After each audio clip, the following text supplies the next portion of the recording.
The Greeks had the maxim, know thyself. How do we come to know ourselves in terms of our personalities and, more importantly, potential? One of the first ways to come to know yourself is to understand that you don't. You can learn to kind of watch yourself like you're watching a stranger, but you have to adopt a position. It's a position of radical humility, I would say. Humility in two senses. So one sense would be the humility of recognizing your ignorance. So you have to understand that you don't know who you are. And that's not easy to understand because you think you know. But then, you remember you can't control yourself very well. You're not very disciplined. You're full of flaws. Maybe you don't know yourself as well as you think. But it's hard to get low enough to understand how deeply it is the case that you are ignorant about who you are. Now there's an upside to that too, which also is that you're also ignorant about who you could be. And so the discovery of that, is some reward for the horror of determining who you actually are. And then I would say, well, then you watch yourself, and you tend to your conscience and you watch yourself like you're watching a stranger. You watch what you say and you listen. You think, well, what sort of person would say that? And how am I reacting emotionally when I'm communicating in that manner? Is that making me feel stronger or weaker? Is it filling me with shame? Is it helping my confidence? Am I laying out a lie? Am I deceiving myself and other people? Am I adopting this personality at parties that is designed to impress and to amuse, and it comes across as nothing but self-centered narcissism? What are my dark fantasies? What are my aggressive fantasies? What is it that I'm willing to do? What am I interested in so that I'll spontaneously pursue it? What do I procrastinate about and why? What am I unwilling to do? What do I think is good? What do I congratulate myself for accomplishing? And what do I berate myself for failing to confront and to implement? Those are all incredibly complicated questions, and you don't know the answers to them. So that's a start. And then in terms of potential, well, you'll discover a little bit more about your potential as you discover who you are, especially the darker parts of yourself, because then you discover your potential for mayhem. There's some real utility in that. It's actually something that strengthens you, because the first thing that a realization like that can in fact produce is the ambition to incorporate that danger into a higher order personality, that dangerousness into a higher order personality. And that can make you implacable. That can make you someone who can say no when you need to say no. That can make you someone who won't avoid necessary conflict. And so that's unbelievably useful. And so that's one of the potentials that you might discover. The other thing you do to discover your potential is you challenge yourself.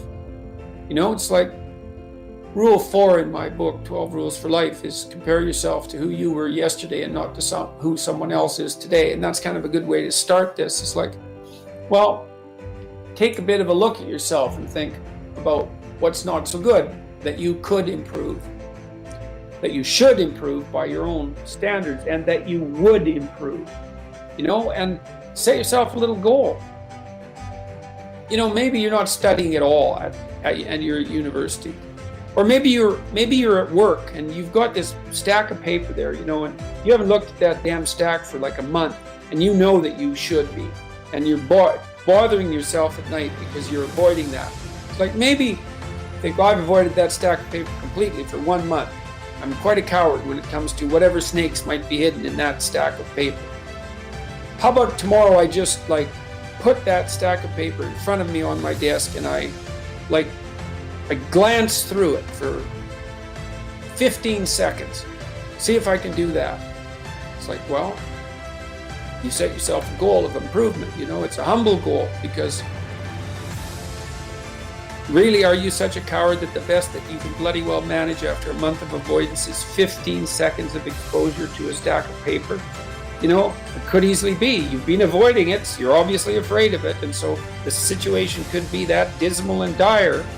And you might think, well, geez, it's no bomb to my ego. It's not fostering the strength of my ego to recognize in myself someone who could only withstand 15 seconds of exposure to that thing I'm afraid of. And so that's a form of humility too. It's like there's things you could do to improve, and you know what they are. And there's small steps that you could take, that you might take, that would put you in that direction. And then the question is, are you big enough to take those small steps? Are you capable of grappling with the fact that you're fundamentally flawed to the point where you have to break things down into almost childlike steps in order to manage them? And the answer to that is, yeah, you are.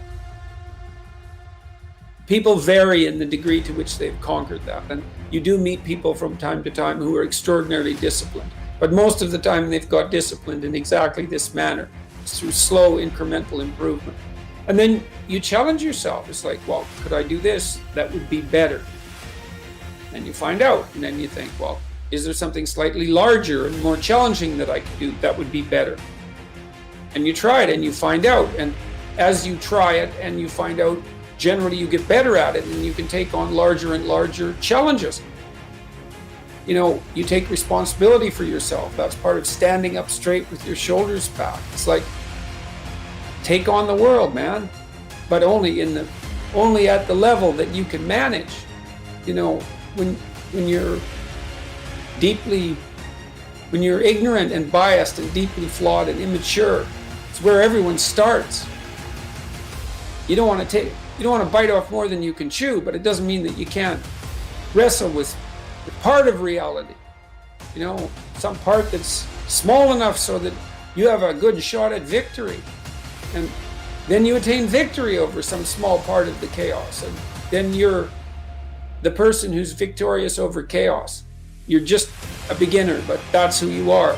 And then maybe you can get unbelievably good at that. And maybe you can ally to that the ability to recast tyrannical order into chaos and restructure it into something deeper, more profound, and more suitable for human habitation. To put yourself together, which is to follow the path of redemption, to follow the Redeemer. If the Redeemer is a type of personality that you could in fact be inhabited by or manifest, then the first step towards that is to allow yourself to be a fool, right?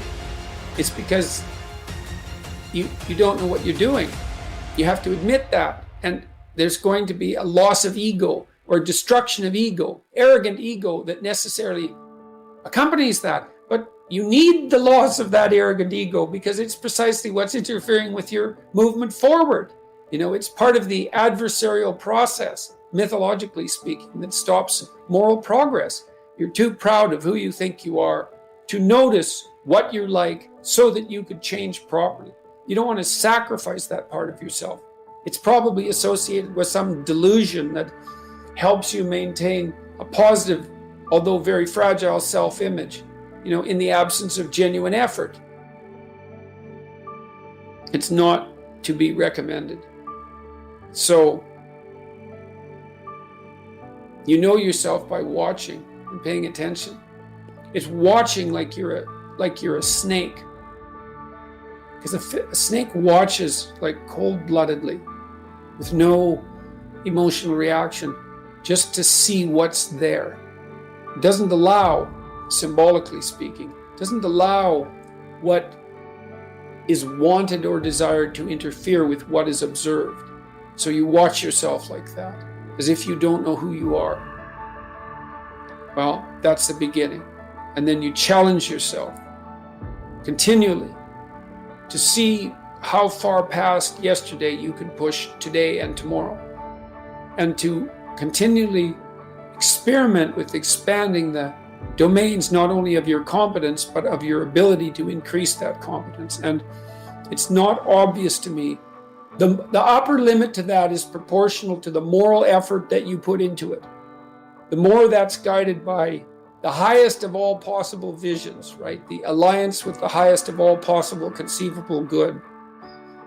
And the more it's motivated by, the more it's accompanied by truth in speech and action, the more you will develop your potential. And so you also, I suppose, have to be willing to undertake that as an adventure, because it's a hell of a thing to bear that kind of responsibility. You know, it takes a person out of the ordinary. It takes them out of themselves. And there's an alienation and an isolation that goes along with that, and a great sorrow, all of that together. But there's deep meaning to be had in it, and there isn't anything better that you can do.